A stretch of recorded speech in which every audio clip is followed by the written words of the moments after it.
partner Toyota Mobility Foundation, long partner Toyota Mobility Foundation with whom we have been running the stamp program in India, is launching a new program. So just to quickly say, Toyota Mobility Foundation has been at the forefront of this change in India through the Station Access and Mobility Challenge, and now they are launching the Sustainable Cities Challenge.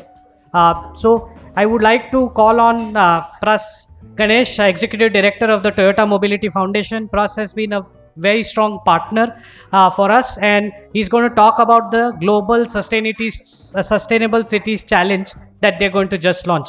So Pras, please. Thank you very much. I hope you can all hear me.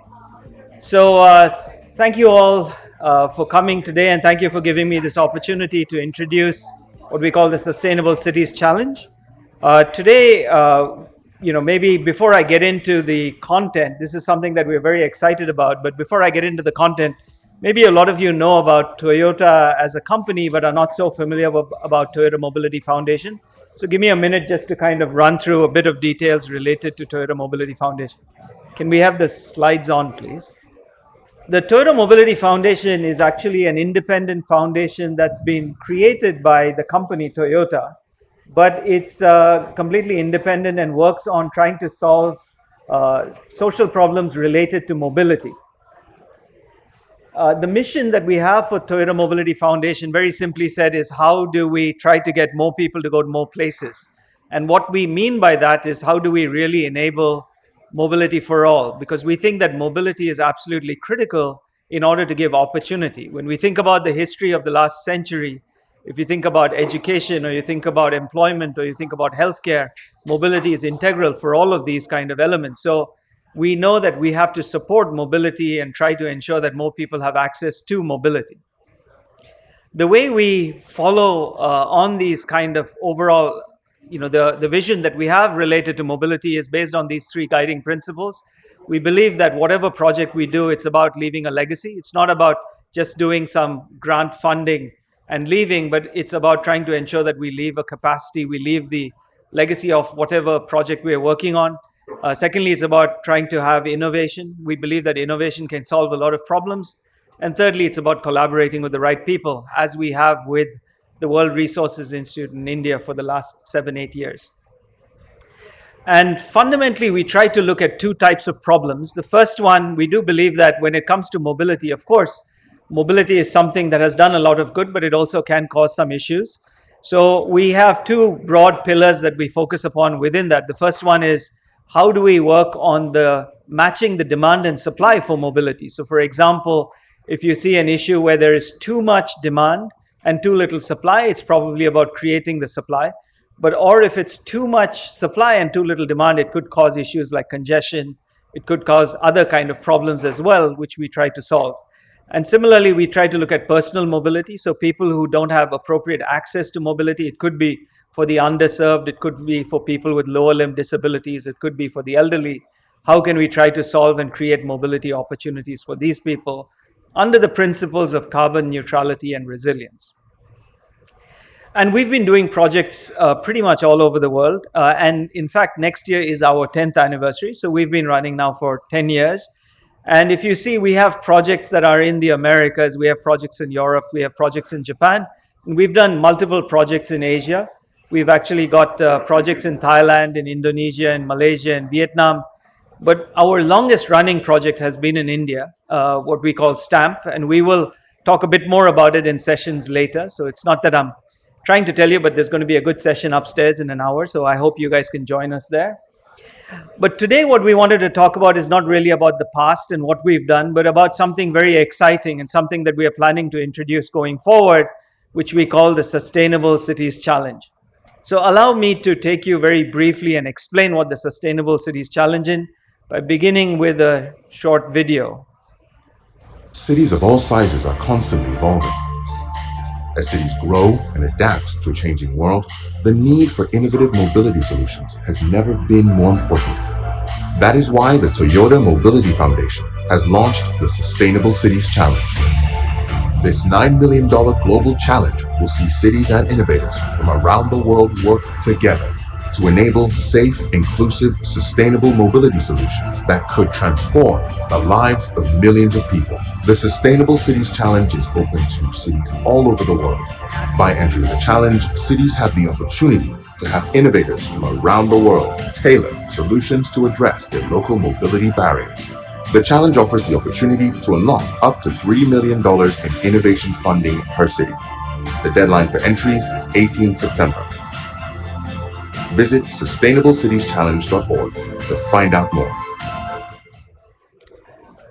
Thank you very much. So I hope all of you also see why we're excited about this. This is the largest project the Toyota Mobility Foundation has been working on, and this is in partnership with WRI as well.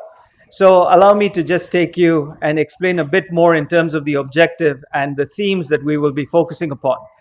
So the Sustainable Cities Challenge essentially has two large objectives. The first one is to improve access to safe, inclusive, and sustainable mobility. And then secondly, how do we really help cities gain capacity to tackle local challenges through innovation? And the difference between this challenge and some other challenges that we have done is that it is a challenge that is focused on two stages. The first stage is where the city actually raises its hand by trying to identify what type of problem they want to solve. So it's about trying to first understand if the city may have a specific problem related to aging or specific problem related to low carbon. They can raise that particular issue and what is their vision to try and solve that particular challenge. And once we select these cities, we will then go on an open call and try to get global innovators to work together to try and solve that particular challenge over a period of the next couple of years. And as mentioned, the prize money, which is $9 million, of course, this is kind of the initial funding that TMF will bring in. But we also believe that the cities, as well as other venture capitalists, can support in making this a far bigger challenge with far more impact as well. We have three main themes that we are going to be focused on and which we want the cities to actually apply towards. The first one is about overcoming mobility barriers. So this is especially access for vulnerable groups. It could be an issue, as I mentioned, about aged populations or children or maybe the underserved. The second one is about strengthening mobility systems. So it's about how do we create resilience and connectivity in a city. It could be about traffic management, about demand and supply optimization. And the third one is how do we mobilize low carbon communities as well. So these are the three themes that we would like the cities to try and make the application in. And this is the timeline that we are following. So the entries have actually been open from June 21st, but they are open till September 18th. So anyone who has a background with the cities or a connect with the cities can encourage different cities to actually apply. And then we will select 10 cities, and these 10 cities will also be given capacity building activities in the US, where we will try to train these cities in terms of honing their problem statement. And from there, we will select 3 cities at the beginning of next year. And these 3 cities will then support, and we will launch a call to innovators. So that's the second phase of the challenge. Right now, we're at the cities part of the challenge. And then we will test these solutions in the city in 2025. So between 24-25, we will be running this overall challenge as well. As mentioned earlier, we will work with multiple partners. Our key partners, actually, there's a partner in the UK called ChallengeWorks. They actually designed the challenge. They're very kind of polished in terms of the challenge design. World Resources Institute will work for capacity building and city support. And we have another partner called 89up who supports us with communication. And we will work with local governments, partners, solution providers, as well as deployment supporters.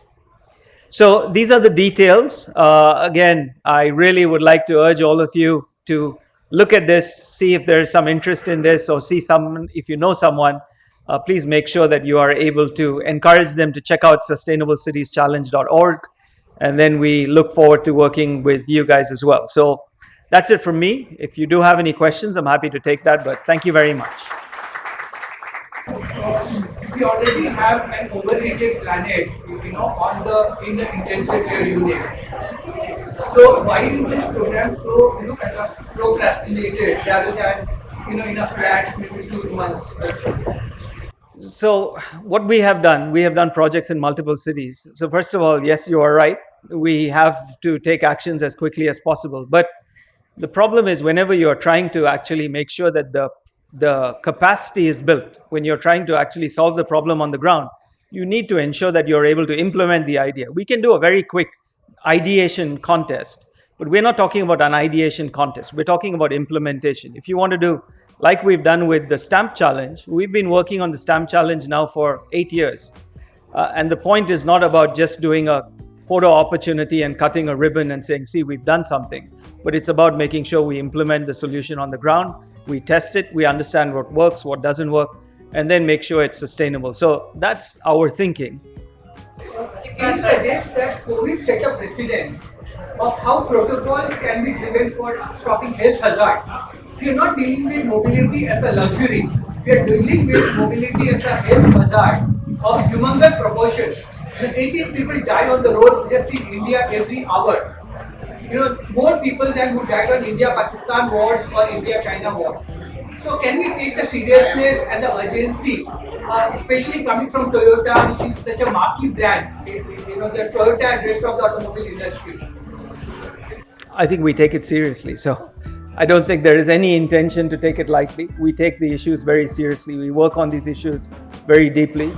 The only question is, if you really want to solve a problem, these are not switch on, switch off problems. There are complex problems that require sometimes complex solutions. So we need to ensure that we understand the problem properly before we try to solve it. We don't want to prejudge or predetermine what works in any city. Okay. Thank you very much.